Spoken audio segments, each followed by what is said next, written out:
natin yung napag-usapan natin mga kababayan noong nakaraan na kung saan 'di ba may yung nagtanong sa atin doon sa live natin dito doon sa nakaraang live po natin nung tinatalakay natin yung about dito kay Fiona, yung panggagamit ni Fiona dito kay former VP Lenny. Ngayon napag-usapan natin yung patungkol dito kay Isko mga kababayan na kung saan kung hindi naman dahil dun sa mga vlogger ni Isko na tumulong dito kay Sara Duterte na i-promote etong si Sara kaysa po itong si Doc Willie mga kababayan, hindi naman dadami ng ganung karami ang boto na nakuha ni Sara nung panahon ng 2022.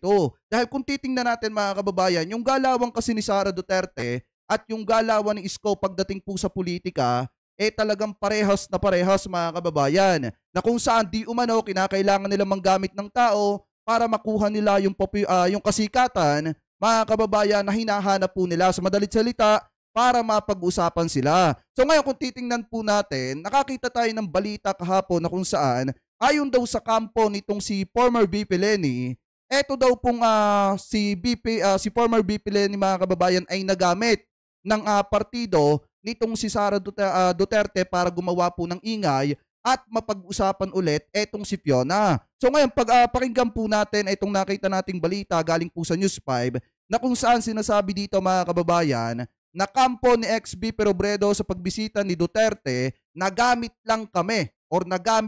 Ibig sabihin, etong si Leni Robredo mga kababayan na nananahimik dito po sa Naga, di umano ayon po sa kanilang partido, ginamit lang sila nitong si Sara. So ito pakinggan po natin mga kababayan.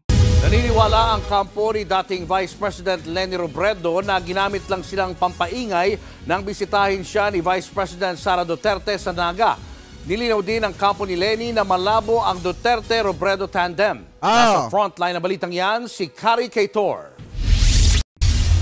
Aminado ang kampo ni dating Vice President Leni Robredo na biglaan at ikinagulat nila ang pagbisita ni Vice President Sara Duterte sa kanyang bahay sa Naga City noong Biyernes. Tiyempo sa pagdiriwang ng pista ng Peña Francia ang pagpunta ng bise. Pero ayon kay Attorney Barry Gutierrez, mukhang ginamit lang ni VP Sara si Robredo para gumawa ng ingay. Wala namang nangyari, di ba? Baka namang, sana kung meron talagang naluto na kung ano, maintindihan ko pa. Pero ito talagang intriga lang. Intended na, exactly, mag-generate ng ganitong klaseng buzz. But as to her specific motives, baka hindi dapat si Leni Robredo o ako ang tinatanong doon, di ba? Dapat ang tanungin siya. Para naman sa isang political expert, pumabor kay VP Sara ang pagbisita kay Robredo. Nabawasan kasi anya ang palaban niyang imahe sa publiko. Kasi mga kababayan, unang-una, ang image kasi ni Sara Duterte, kung matatandaan nyo noong mga nakaraang linggo, buwan mga kababayan, napakasama ng tingin ng maraming tao po sa kanya. Dahil yung ginawa niyang kabastusan mga kababayan, dyan po sa kamera. At lalo na nung hindi na siya uma-attend mga kababayan, dyan sa kamera. So ngayon, ang ginawa niya ngayon mga kababayan, pumunta siya ng Naga, kunyari uma-attend siya ng piyesta doon mga kababayan, and then kinausap niya itong si Leni Robredo para masabi nga naman ng mga panatiko nitong si former VP Lenny at ng mga panatiko nitong si Sara Duterte mga kababayan na itong si Sara Duterte may puso pa rin para makipag-ayos, makipagkasundo, harapin yung mga dati nilang binatikos mga kababayan at pinagsalitaan ng hindi maganda. So ngayon kung titingnan ninyo, sinasabi dito sa balita na nabawasan yung palaban na imahe nitong si Sara Duterte sa publiko buhat nung nakipag-usap dito kay Lenny. Pero kung titingnan natin mga kababayan, ginawa niya lamang sacrificial lamb itong si Lenny para mapag-usapan po siya at makagawa siya ng ingay mga kababayan sa publiko. So ngayon sa madalit salita, ginamit niya lamang etong si Leni Robredo mga kababayan para makakuha ng atensyon sa mga tao sa publiko. Mga kababayan, ano po? So ngayon ipagpatuloy pa natin. It's an act of goodwill, no? Kasi in the previous months, nakita natin na parang yung public perception on Sara Duterte, I think parang nandoon sa level na medyo feisty siya, palaban. Una naman nang nilinaw ni Robredo na personal at hindi politika ang pinag-usapan nila ni VP Sara. Pero dahil naging magkalaban sila sa politika, hindi tuloy maiiwasang malagyan ng kulay ang pagkikita nila. Tama! However, which way they try to deny or avoid, these are political figures, no, visiting her. So whether we like it or not, There will Talagang ganyan kasi mga kababayan talaga magiging impression ng napakaraming tao, magiging tingin ng napakaraming tao na baka di umano etong si Sara Duterte humihingi ng simpatya dahil parang may pagkaisip bata nga yung galawang ganyan na porket hindi nakasundo ang presidente mga kababayan, kukuha ng simpatya at suporta doon po sa naging arrival ng ating presidente mga kababayan. So parang ganon yung tingin dito ng napakaraming Pilipino na porket hindi mo nakabate, ika nga mga kababayan, yung presidente, hahanap ka ngayon ng ibang kabate. Mga kababayan, ano po ngayon, ipagpatuloy pa natin. always be something political. Tiyempo ang pagbisita ni VP Sara sa baluarte ni Robredo kung kailan mainit ang hidwaan ng mga Duterte at Marcos. Pero paglilinaw ng kampo ng dating vice-presidente, hindi ito nangangahulugan na magkakaroon ng alyansang Duterte at Robredo. Hindi, kasi ayaw talaga na makakamping talaga mga kababayan kay Sara Duterte. At ayaw din ng mga kakamping na makasama yung mga didishit, nagadilis lang yung utak. Ano po ngayon, ipagpatuloy pa natin. Medyo may kalayuan yata yung prinsipyo ni BP Leni sa kasalukuyang pinapakitang prinsipyo ng mga ibang dumalaw sa kanya, lalo na si VP Sara Duterte. Bukod kay VP Sara, usap-usapan din ang pagbisita ni na Interior Secretary Benhur Abalos at Senator Bong Revilla sa bahay ni Robredo noong Sabado. Sabi ni Revilla matagal na siyang deboto ng Peña Francia. Kaibigan niya rin daw ang mga Robredo. Ang ganda nung pagkikita namin ulit and I'm so happy na makaharap siya ulit at makasama ko ulit silang kumain together. Nag-lunch kami together sa bahay niya. And about politics, wala, kwento-kwentuhan lang. More on personal, hindi naman yung politika on the side lang. Kahit natalo noong 2022 presidential race, aminado ang mga eksperto na malakas pa rin ang hatak ni Robredo. Kaya hindi na raw nakapagtataka kung may mga politikong humihingi ng kanyang pag-endorso. Nagbabalita mula sa Frontline, Kari Cator, News 5.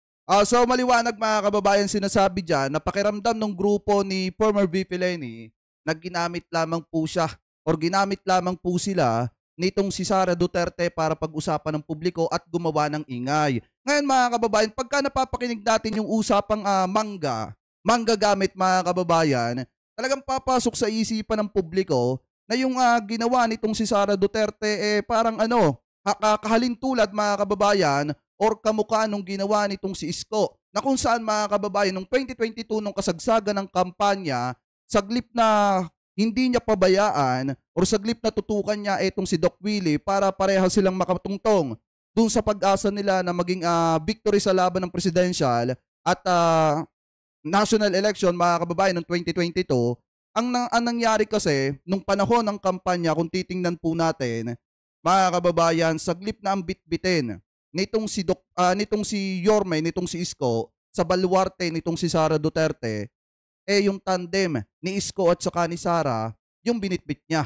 Saglip na si Doc Willie. So kung titingnan natin mga kababayan, ganyan-ganyan yung galawang ginagawa ngayon ni Sara Duterte, kaya lumalapit po siya doon sa ibang mga politiko mga kababayan katulad ni former VP Leni. So ngayon kung titingnan po natin mabuti, ganyan yung nangyari mga kababayan nung 2022 presidential election na kung saan, kung makikita nyo, di ba, naglabas ng video, etong si Doc Willie na napakasama ng loob niya mga kababayan and then binanggit niya, all politician is corrupt mga kababayan or politician is corrupt and then may binanggit din siya mga kababayan na nabash siya ng matindi nung panahon ng kampanya. Paano ba naman kasi mga kababayan, hindi mababash etong si Doc Willie? Nung panahon kasi ng kampanya, saglip na tinutukan siya ni Yorme, hindi siya pinabayaan ni Isko mga kababayan.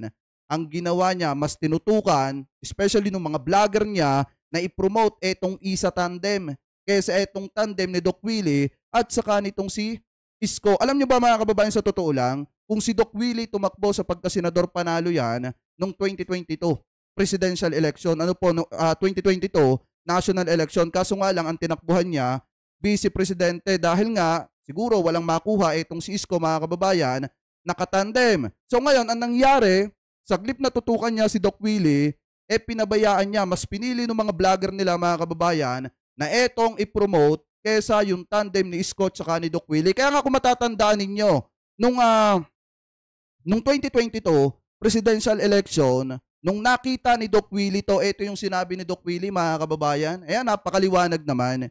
Sabi dito, mga kababayan, sagot niya sa interview, syempre na-heart ako. Di ba masakit yon? Pero hindi ko na iniisip bahala na yung tao. I understand where it comes from pero tiis lang ako. Wala akong complain. Go lang ako. Yan yung sagot ni Doc Willie, mga kababayan, na makikita nyo na talagang nasaktan siya. Nasaglip na yung tandem nila.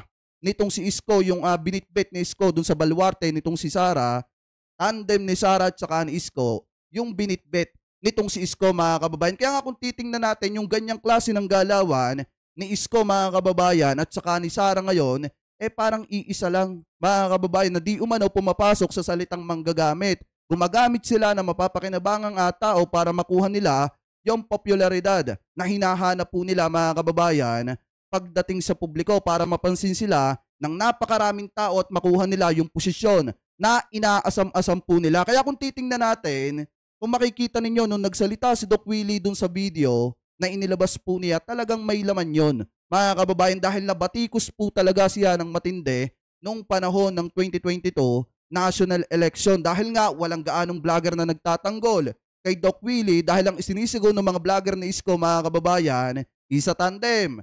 Sara Isko tandem, mga kababayan, or Isko Sara tandem. Yun yung malimit isigaw ng mga vlogger, mga kababayan, nitong si Isko. Kaya kung titingnan po talaga natin, yung galawan ni Yorme at galawan ni Sara, iisa lang po yan, mga kababayan, at parehas na parehas lang yung kanilang ganyang galawan. Ano po, kaya yung mga tao, maging mapanuri kayo, maging mapagmasid kayo, mga kababayan, sa pagpili ng mga ganyang klase ng politiko. Ano po?